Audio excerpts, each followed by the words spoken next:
Ladies and gentlemen, the President of the United States.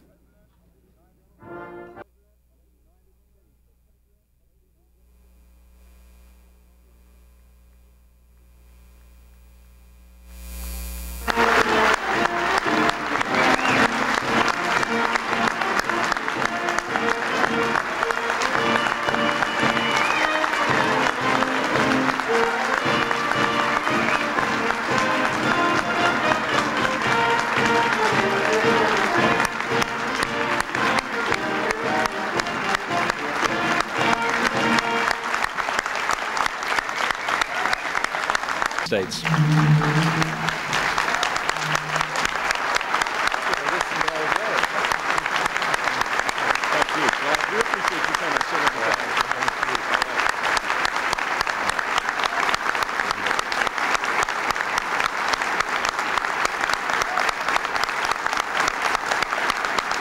Thank you. Thank you all very much. Well, thank you all very much. And I have to say that since I'm a before lunch speaker instead of an after lunch, I can't tell that story about the fellow in the Colosseum in Rome who, when the hungry lions came charging out upon them, stood up and said a few quiet words, and the lions laid down. And that the crowd was furious. Caesar sent for the man and said, "What did you say to them that made them act that way?" He said, "I just told them that after they ate, there'd be speeches." Well, Connie, I thank you very much for that introduction. Governor Bob Martinez, and Priscilla Mack, and Ken Adams, and Chuck Cobb, and Gene Austin, and Alec Cortellis, and a special thank to you, to our Republican, or to our special thank you, I should say, to our National Committee Chairman, Frank Fahrenkopf, for what he's been doing. And,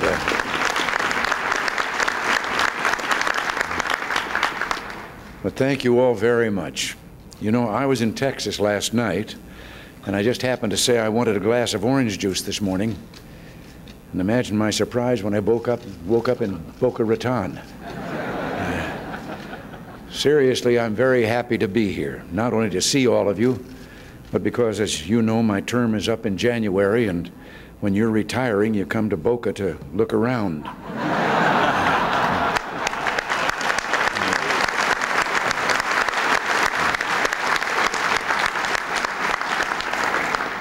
Nancy's got her heart set on California, but once she sees one of your brochures, what do you think?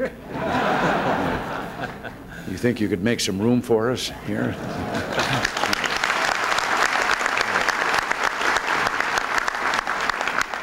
Well, thank you. You know, when you reach what the French call a certain age, you discover there are a few things that keep you young. There's fresh air, a beautiful sunset, Sam Donaldson's yelling at you in the White House Rose Garden.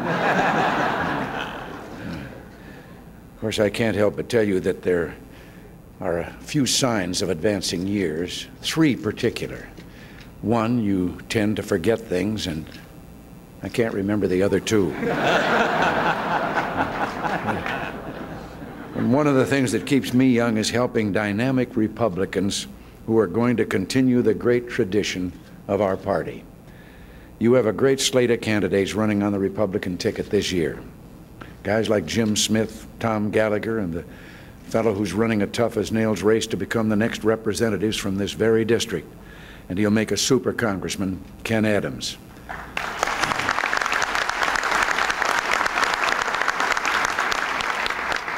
And then there's Connie. All Florida knows there hasn't been a more outstanding congressman these past 6 years. And based on his record, you can be sure he's going to make a great senator for the state of Florida. Your friend, my friend, and a friend to all those who yearn for freedom, Connie Mack.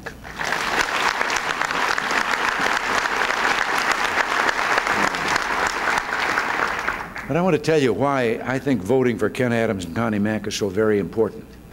When we fight for the death penalty and for revising the exclusionary rule and for judges who are tough on crime and on the drug traffickers in Florida and everywhere else, they are the kind of people who stand with us. These are the kind of people who have stood side by side with George Bush and me in the battle to make our economy grow and our nation to stand tall again. And the principles that motivate us in 1981 are the same principles that motivated George Bush and the Republicans of the future. Some say it's time for a change. Well, ladies and gentlemen, we are the change.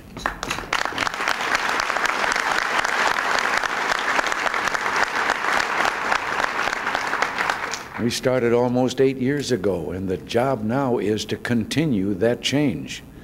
The history books will reflect this. We stand for growth, not limits. We stand for a strong and dynamic economy at home, not protectionist gloom and doom. We've cut interest rates in half. We've created, as you've been told, more than 17.5 million new jobs. And today, there's something very interesting about that. 62.7% of our countrymen, everyone, male and female, who is 16 years and up, that percentage, they are employed, and that is the highest percentage in the history of the United States of America.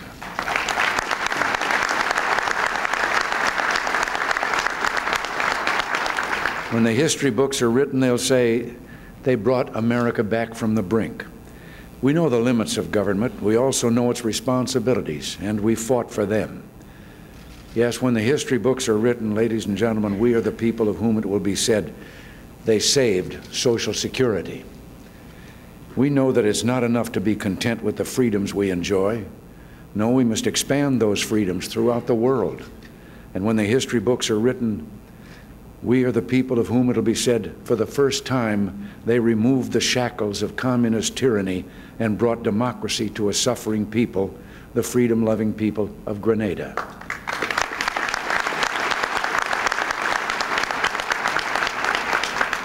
Now, you're closer to Grenada than Washington is, and maybe you already know something. But I was very pleased when some tourists of ours came back from Grenada and showed me a packet of postcards they had bought there. The postcards are color photographs of the graffiti on walls all over Grenada. But it isn't Yankee go home, it's Yankee come back, and God bless America.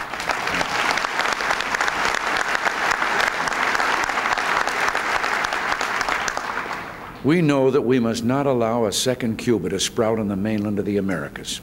We can be sure that those who worked against our efforts will be judged and judged harshly. And when the history books are written, they'll say that we did everything we could to free the people of Nicaragua from communist tyranny.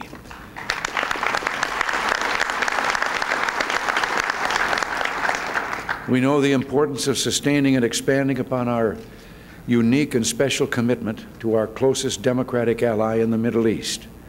Yes, when the history books are written, they will say, these were the people who formed an important strategic relationship outside NATO with the proud and democratic state of Israel.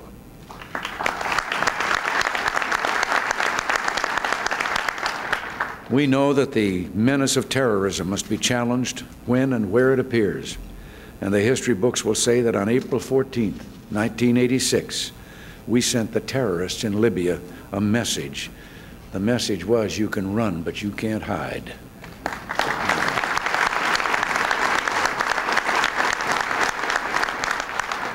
And of course, we know that if peace is to prosper, this nation must be strong. Later today, I'll be meeting with Soviet Foreign Minister Eduard Shevardnadze, and we'll continue our efforts to ease tensions throughout the world. And here truly is one for the history books. They will say these were the men and women who eliminated an entire class of U.S. and Soviet nuclear missiles. But history tells us what the last 8 years have made very clear. It was only because we rebuilt our defenses and made clear that we and our allies would not waver in our resolve that the Soviets realized they had to come to the table. The history.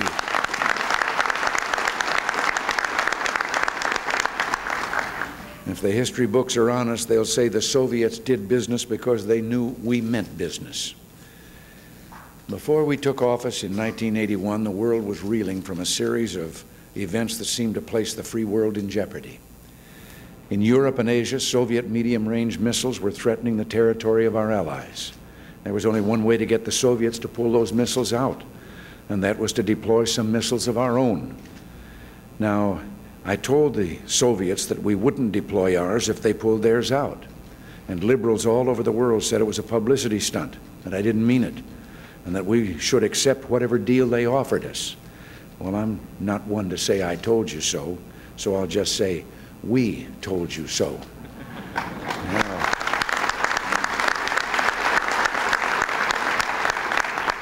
Now, if you remember, some of our European allies were under intense pressure from anti-nuclear demonstrators, and naturally they were getting a little nervous. Well, I asked a friend of mine to go over and talk to them and shore them up. It was one of the most important diplomatic efforts of this administration. The mission was a triumph. The missiles went in, and 2 weeks ago that man watched as the first of our missiles was destroyed. His name is George Bush.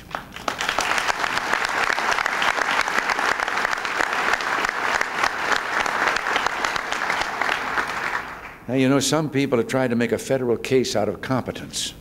Okay, let's talk about competence. I just happen to think that the former captain of the Yale baseball team, the youngest flyer in the Navy with 58 combat missions, the former Texas wildcatter who turned down a soft job on Wall Street to make his own way, the former member of the House of Representatives from Texas, the former Republican national chairman, hang on, there's more, the former ambassador to the United Nations, the former de facto ambassador to China, the director of Central Intelligence, and the current vice president of the United States, who's handled every tough issue from deregulation to drugs to terrorism. Frankly, I think the fellow with that resume has it all over anybody else in the competence department.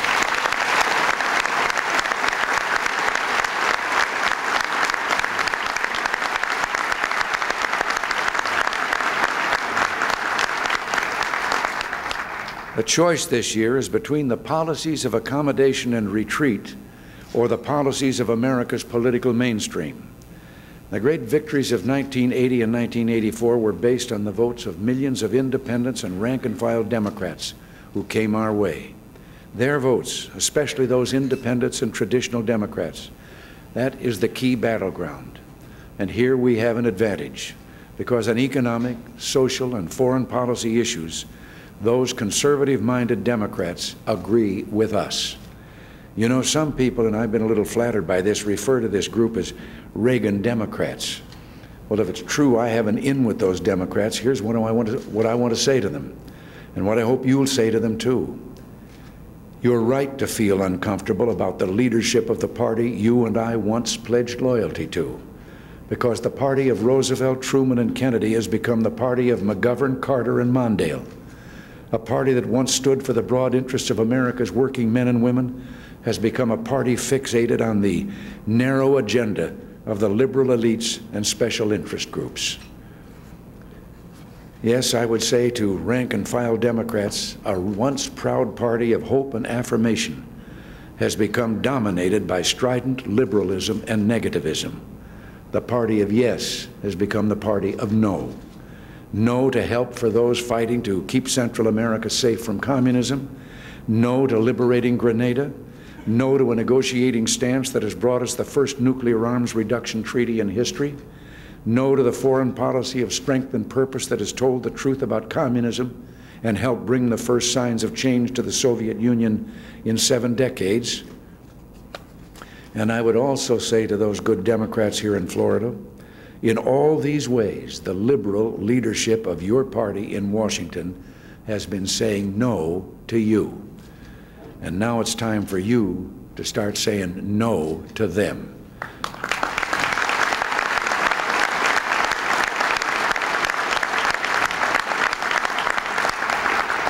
And the best way you can do that is by saying yes to the Republican Party. You may remember that in January, when I went up on Capitol Hill for the State of the Union address, I talked about some of the problems caused by the liberal leadership in the Congress. I mentioned that in 7 years of 91 appropriations bills scheduled to arrive on my desk by a certain date, only 9 made it on time. Last year, of the 13 appropriations bills due by October 1st, None of them made it.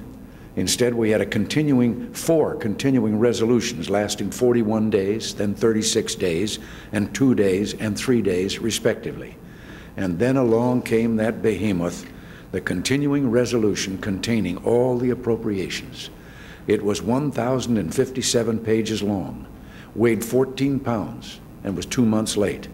Congress had 3 hours, yes, 3 hours to consider it. And it took 300 people at my Office of Management and Budget just to read the bill so the government wouldn't shut down. As I said in my State of the Union address, if that happens this year, I won't sign the bill.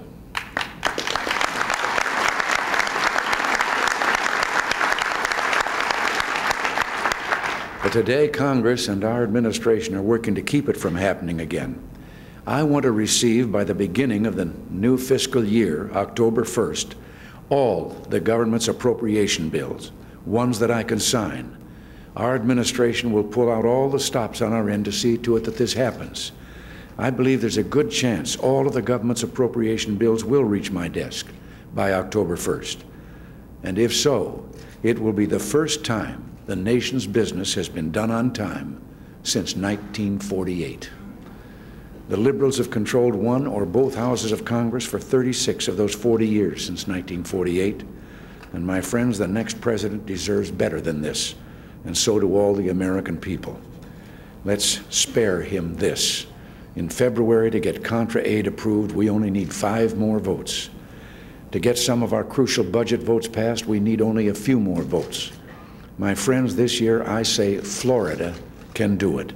Florida can send a Republican senator named Connie Mack and more Republican representatives like him to Congress and give George Bush what he needs, a new Congress, a better Congress, a Republican Congress.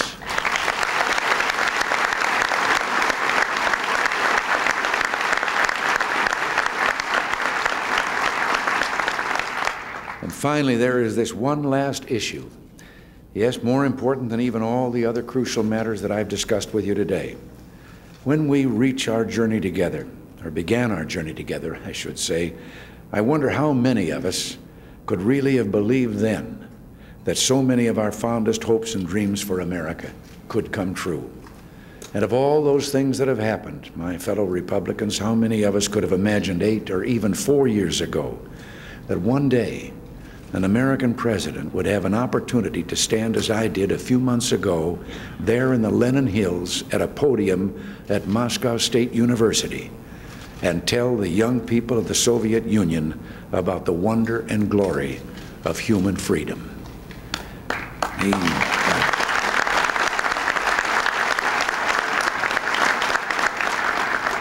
And you know, it didn't bother me a bit. In fact, I kind of liked it. They couldn't get all the students in the auditorium, so they picked the students that could come.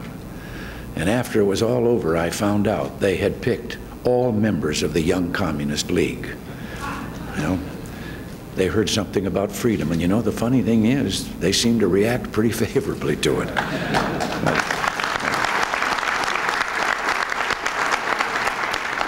But what a great moment we have before us, and oh, how future generations will dishonor us, how history books will judge us if in a moment of sudden folly we throw it all away.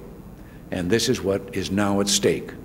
We must hold to this moment of hope, and I tell you with every ounce of energy and every fiber of my being, only electing the Republican ticket can accomplish that.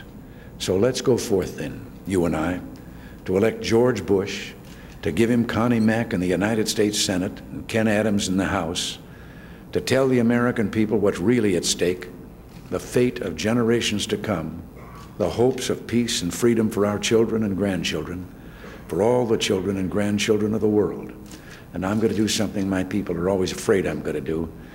I did do for a few of you before I came in here, but I've got a new hobby. I'm collecting stories that I can prove are made up by the people in the Soviet Union and told among themselves. Shows they've got a great sense of humor, and also they've got a kind of cynical attitude about their system. I told a couple of those stories to General Secretary Gorbachev, and he got quite a laugh. The second one I told was about an order that was given out. Now, this is their story. An order was given out by the government that anyone caught speeding in the Soviet Union must get a ticket, no matter who it was. Well, that's significant because, you see, most of the automobiles in the Soviet Union are driven by the bureaucrats in government. The private citizens can't really afford them. Well, one day, Gorbachev came out of his dacha, his country home. He was a little late getting to the Kremlin. His limousine was there with the driver, and he said to the driver, "Get in the back seat, I'll drive." And down the road he went. Well, he passed two motorcycle policemen. One of them took out after him. And in a little while, he's back with his friend.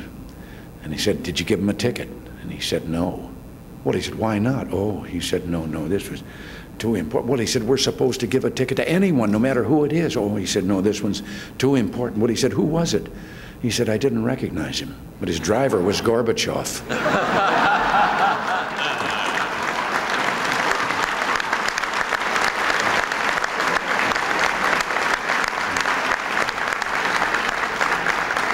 Well, I've kept you from lunch long enough, so I don't want to be like the fellow with the lion. So thank you, and may God bless you all.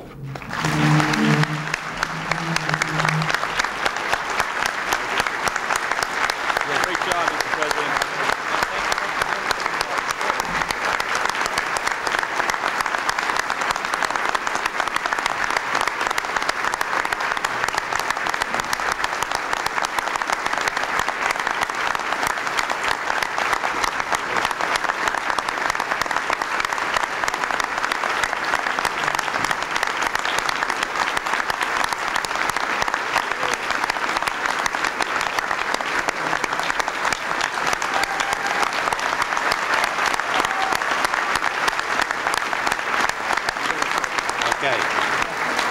All right.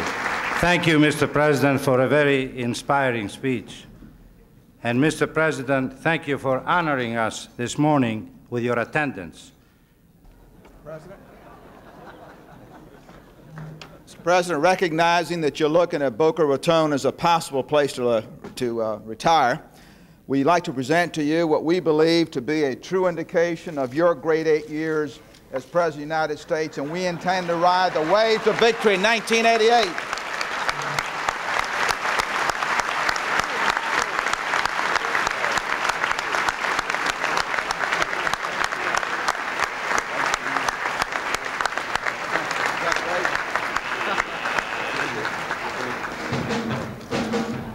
Thank you very much. I'm an ex-lifeguard. I'll use it.